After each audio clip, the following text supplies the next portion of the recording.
vamos lá começar nossa apresentação de hoje. Então, muito boa noite aí a todos vocês.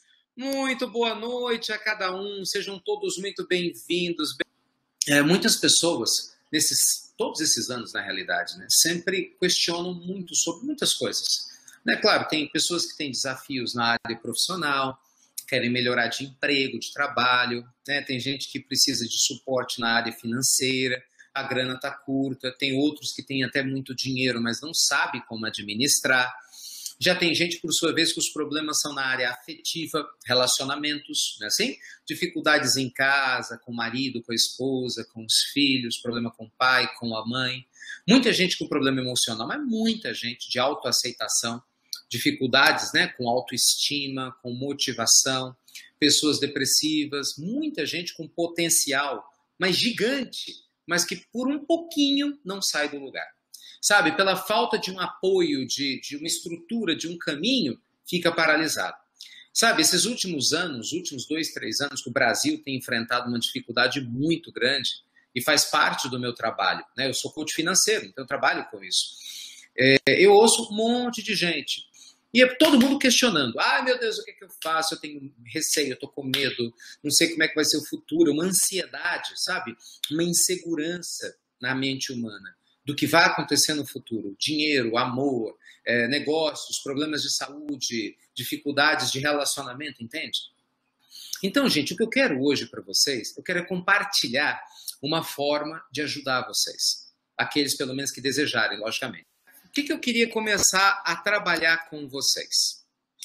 O ego.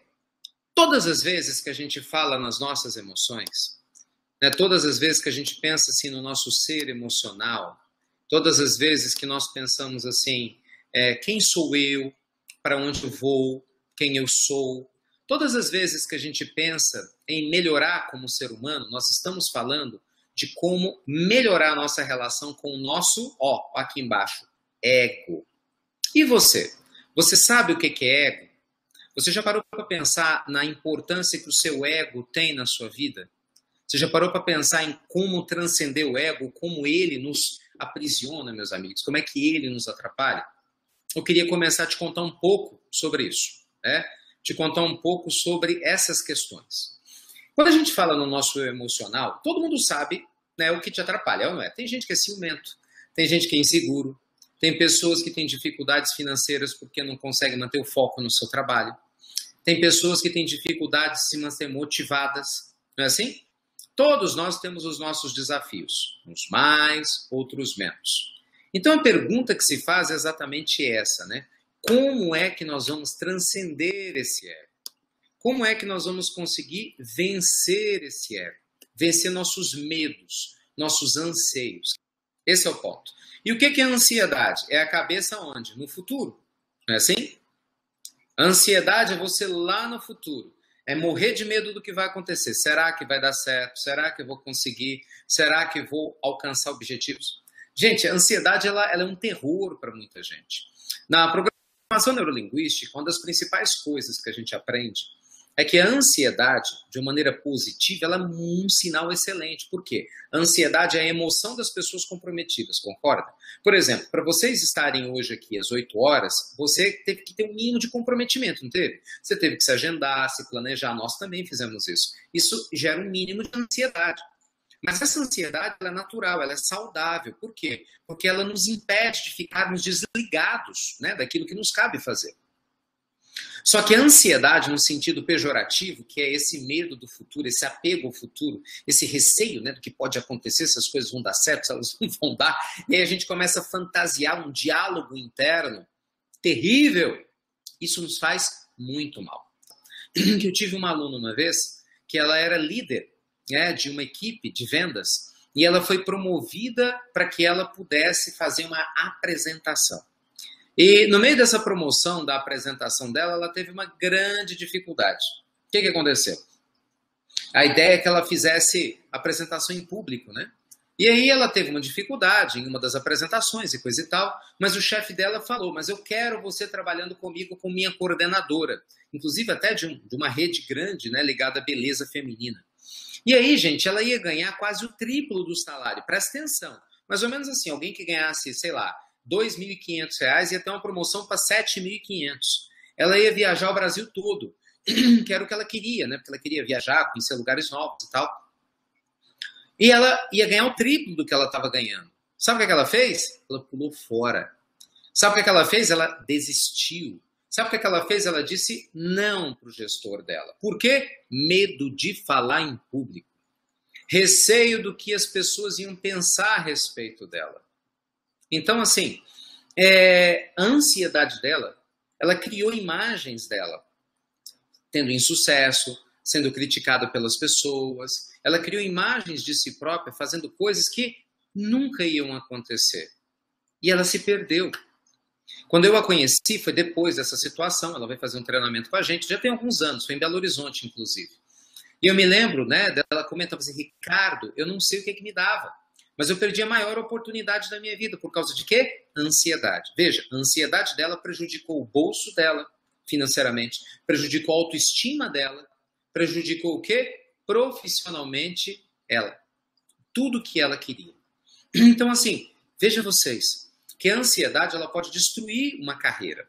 Numa reunião de negócios, quando você tem que expor a sua opinião, e você não expõe por medo do que o outro vai pensar, ou você não vende adequadamente porque o cliente, talvez você tenha receio do cliente não te aceitar, ou sei lá, você não consegue mostrar o teu talento, você está perdendo. Por quê? Porque a ansiedade te trava. É ou não é? E o medo, então, do juízo dos outros, hein? Quantas pessoas são dependentes do que o outro vai achar? Mais ou menos assim, o sujeito se veste para outra pessoa, você faz as coisas procurando os elogios de outras pessoas, é como se houvesse uma necessidade enorme sempre de alguém ir lá, ó, não é assim? Dá o tapinha nas costas, pô, legal, Ricardo, bacana, parabéns que você está fazendo, você é muito bom. Gente, o que é isso? Você trabalha para as outras pessoas ou você trabalha para você? O Dr. Paul Stolz, um americano que fez uma pesquisa fantástica na Peak Learning International sobre as pessoas excelentes no mundo, pessoas que fazem a diferença na humanidade, ele identificou na pesquisa dele que pessoas que são acima da média, elas são pessoas confiantes, elas não fazem para os outros, elas fazem para si. Então, se o seu ego depende dos outros para poder você se sentir aceito, com certeza você vai ter um problema. Se você só faz as coisas pensando no apoio das outras pessoas, claro que você não vai agradar ninguém. Gente, ninguém agrada a todo mundo, entende? E se você quer agradar todo mundo, acaba que você não agrada a ninguém e nem a você mesmo. É ou não é? Então, minha pergunta é que está aqui embaixo. Ó, vamos aumentar? Quem realmente é você? Você é a opinião dos outros? Você é o que o seu pai, sua mãe sonhavam para você? Você é o que o seu chefe, seu namorado, sua namorada, seu marido, sua esposa querem que você seja? Ou você é você mesmo? Você sabe quem você é, você tem um propósito de vida, você sabe da sua missão, você sabe o que você está construindo, você sabe do seu legado, o legado que você quer deixar nesse mundo, entendeu? Na hora que de repente você partir, né, e retornar para casa, quando a morte chegar, você ter a certeza de que você, poxa, fala assim, nossa, eu vivi a vida que eu queria viver. Sabe, eu errei, mas eu errei os erros que eu queria errar. Eu fiz as coisas que eu gostaria de fazer. Então, gente, o nosso ego, ele nos engana. Por quê? Porque o ego, na fala freudiana, nada mais é do que uma ponte para ajudar o nosso eu interior a lidar com essa realidade aqui fora. Só que muitas pessoas ficam paradas nessa ponte. Concorda? Olha que loucura isso. Imagina você fazer uma viagem. Imagina, você vai fazer uma viagem para uma cidade qualquer que seja. Aí você pega teu carro e está lá dirigindo. Aí, de repente, você para em cima de uma ponte e fica lá parado. Você fala, nossa, que ponte linda. A ponte Rio-Niterói grande, 13 quilômetros. Você fala, nossa, que ponte linda. Aí você para lá e fica parado, sem fazer nada. Olha que loucura, ninguém viaja para ficar numa ponte. Mas a gente faz isso.